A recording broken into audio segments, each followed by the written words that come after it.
Good morning everyone. Something a little bit different today again. We've got bought a little Vauxhall Corsa for my son for his first car and it needs a gearbox replacement. So I've got a gearbox and I've got a new clutch, so we're going to get stuck into fitting those. I just need to move some cars around and put it just in front of the garage first. So I'll do that and then I'll see you in a minute.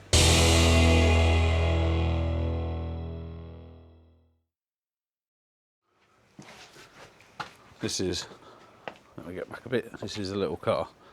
It's a little bit scruffy, it's got dings and stuff here and there, but it'll be alright for a first car, isn't it? It's a limited edition, like most Corsas seem to be.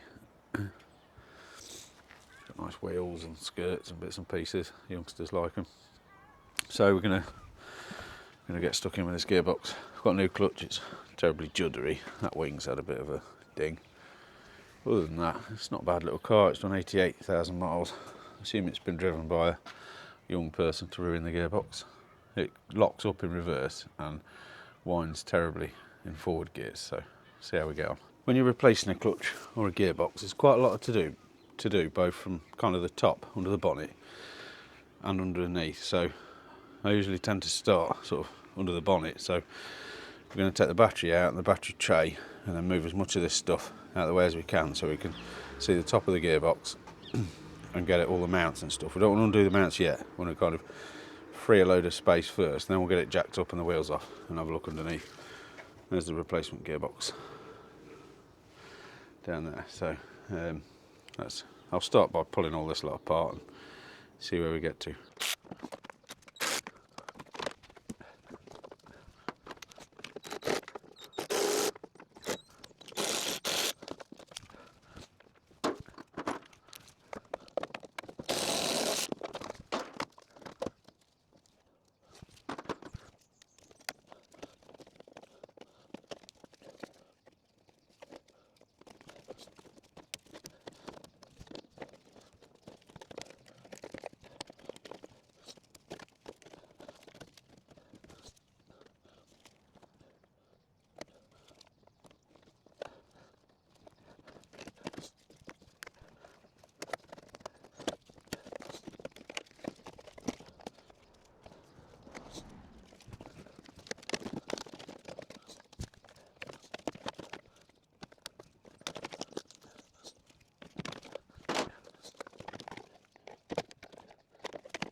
Now with the battery and the battery check out, you can see an awful lot more.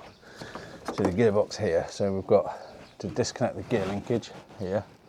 So we'll probably take most of that assembly off. And then we've got to disconnect the clutch pipe. And we can get underneath, take the drive shafts out, undo anything we need to do underneath and start undoing the bell housing bolts. So I've disconnected the gear linkage. This piece here was on there with a little kind of clip that you just lift up and slide off. That piece was in there with a little pin, which just you push it up from the bottom and then you can pull it out. So that disconnects it completely. So I've just loosened off the wheel nut, so I'm going to get underneath now and do the underneath bits.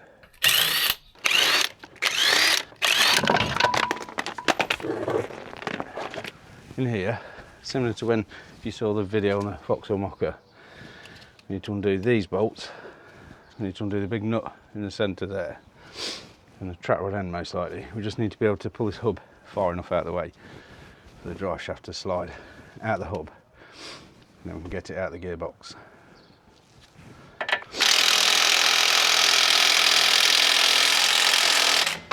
It's tight.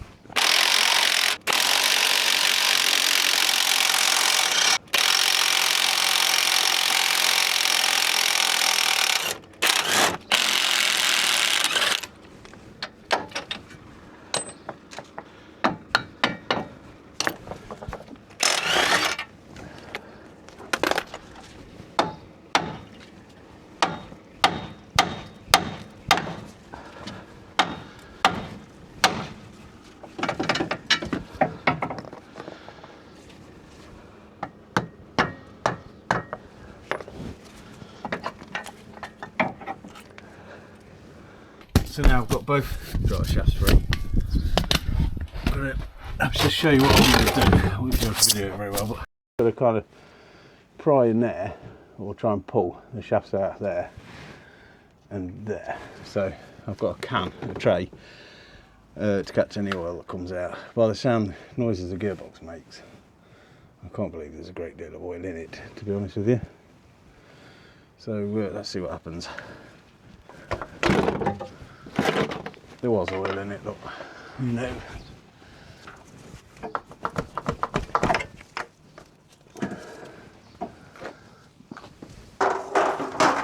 Both of those shafts out.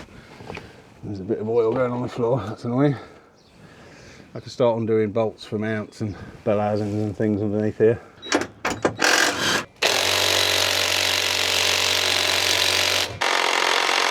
So then, just before I had a visitor, I've undone that. Well, ideally, I could do a regular that out, couldn't I?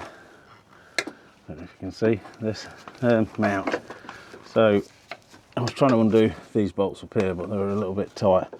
I'm not sure if they're essential to come out or not, but find out. So anyway, got a bit of oil on the floor, which is annoying. I've undone a load of bell housing bolts. There's one there that I need to remove. I'll leave that one in till last because I'm going to go on top now and start undoing bell housing bolts at the top. I don't want the gearbox to fall off. So I shall go on top now and do that. I think, not that, sorry, the one's on top. So on the top, we've got one there. I think that one holds the starter motor in. That one there, and that one there. I think that's all of them. And I need to put a jack under the sump. And I can undo this mount, and we should be somewhere near getting the gearbox out. I'm going to undo this connector for the clutch as well.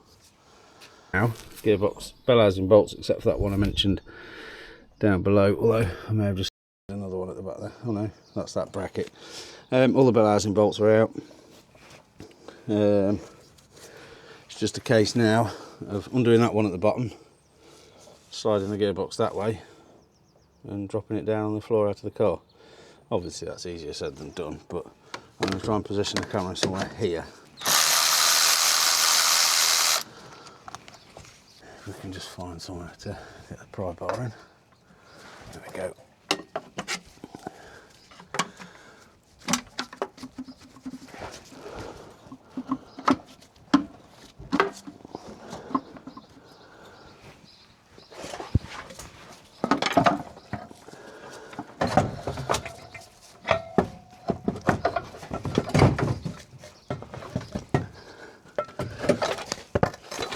That wasn't too bad, was it? Alright, take the clutch off now.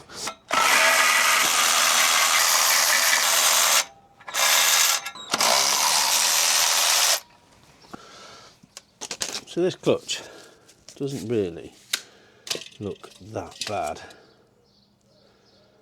It's an original GM one,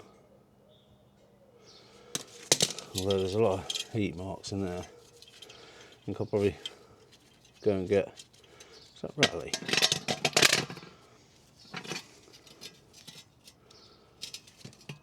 Not sure if that spring felt rattly. I'm going to go and get some brake cleaner and clean this up. I don't know if I think they're just marked, so it's been sat engaged. The car was stood for a bit before I bought it. So there we go.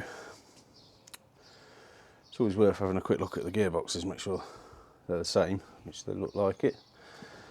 So that's good news. So I've just been out, got some brake cleaner and some gearbox oil. So first job, now the gearbox is out and the clutch is off. Let's have a look, can you see? We've got to clean up that flywheel. So I'm just going to give it a good old liberal spray with brake cleaner. And that should make things look a lot nicer. And then I'll decide whether I need to clean it up with any kind of sandpaper or anything.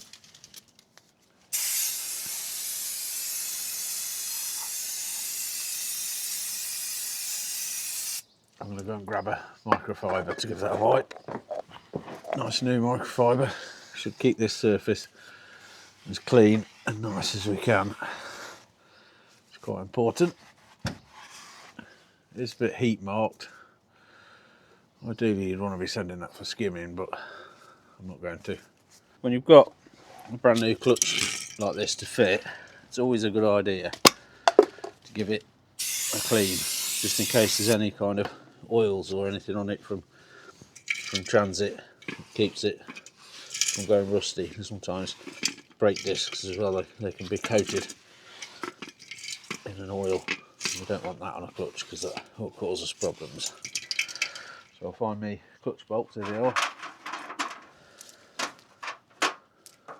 and I'll get that fitted. It's usually a rule of thumb when you fit a clutch, this side, if you look at the disc, it's bigger this side than this side. This side will usually go into the clutch like that. You quite often will have written on the centre somewhere flywheel side or clutch side or something, but that will go that way. I don't have a clutch aligning tool, so I just tend to put them on and kind of feel around the edge and look down the middle to make sure they're aligned, and then put the gearbox in. So we'll get that clutch fitted now, I think.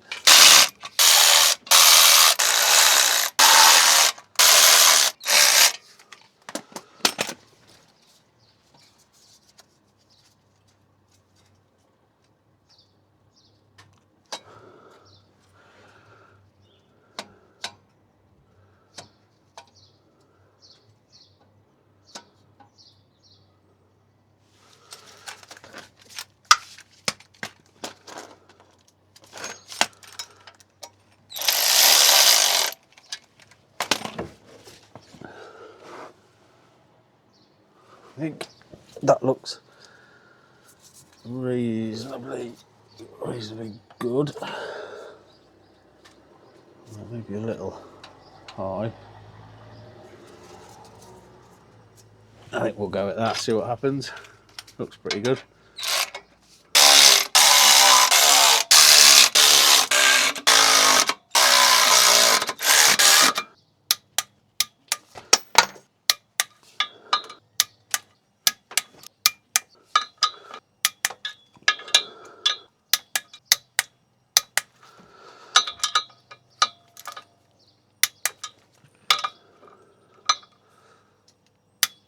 There we go, clutch fitted. So this clutch kit is a two-piece kit, a three-piece kit. So you've got the pressure plate, the friction plate, and then you've got a release bearing that goes in here. That's this part here. So we're not going to reuse that. We've got a nice new one to fit here. Something that's quite important with these Vauxhall ones is you get an O-ring here that comes with the kit. It's very important to replace that because if they leak, you can ruin your nice new clutch. So I'm going to fetch that old O-ring out, we'll fit the new one, and then we'll fit this new concentric slave cylinder. I'll have to pinch the bolts out of this one because this one's not got any. So we had a little rain stop play. So I've got this fitted. I've had to use some different bolts because the ones weren't coming out the other one. So I found some. I've got to swap over a little piece that goes on top of there, and then a bracket that bolts on over there, and then we'll be ready to chuck the gearbox in. So I'll go and grab those other couple of bits and put them on. I must have got the clutch well lined up because I've just lay on the floor and lifted the gearbox in. So I'm going to lob in all the bell housing bolts now. Right, I've got the drive shafts in, everything done up. This here, ABS wiring back in. I've just torqued up this hub nut. It's now raining, by the way. Got to tab in this on each side, and then we can put the wheels back on.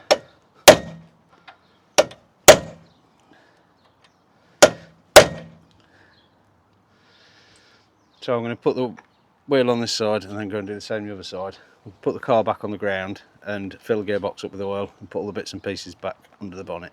I've just got started bleeding the clutch, proving a little bit difficult on my own, so I'm just waiting for my little assistant to come downstairs and help me. He's going to sit in the car and press the clutch pedal. So I've just got this little bottle on here on the bleed nipple. I've bled it a bit, but it still feels a little bit like it needs a bit more air out. So on this car, it's a shared reservoir with the brake fluid. So you can see that pipe there runs along and goes in the bulkhead, just there where the clutch master cylinder's at that end. So I'm just going to wait for him to come and press the pedal, and then we can get this bled properly. I've just had help. I've bled the clutch, so that's good now. These gearboxes don't have a plug-in to fill up the oil, so I'm going to take this reverse light switch out and see if I can fill it up through there. It needs 1.6 to 1.7 litres of 7590, I think it is. Yeah, 7590 synthetic gear oil. So I'll get stuck into that. Nice, it's just started hailing.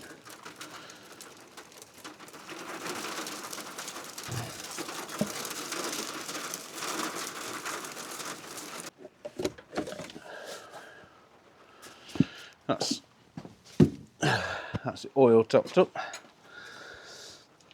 Put this reverse light switch back in. And I can start connecting all the wiring back up, put the battery tray back in and all the bits and pieces, and then see if it was a successful job, which would be nice if it is. Should be. Back up and down. Back up. Hold it down. Back up. Down. Back up. Keep pressing it up and down. I think we might be better bled this time. So I'll have a little run up and down the road and see how that feels. I do need to change that marker light bulb. The RL or whatever it is on that side. How do we even get to that? Oh, it's a little cap on the top there. I think it's a twin filament thing. Right there.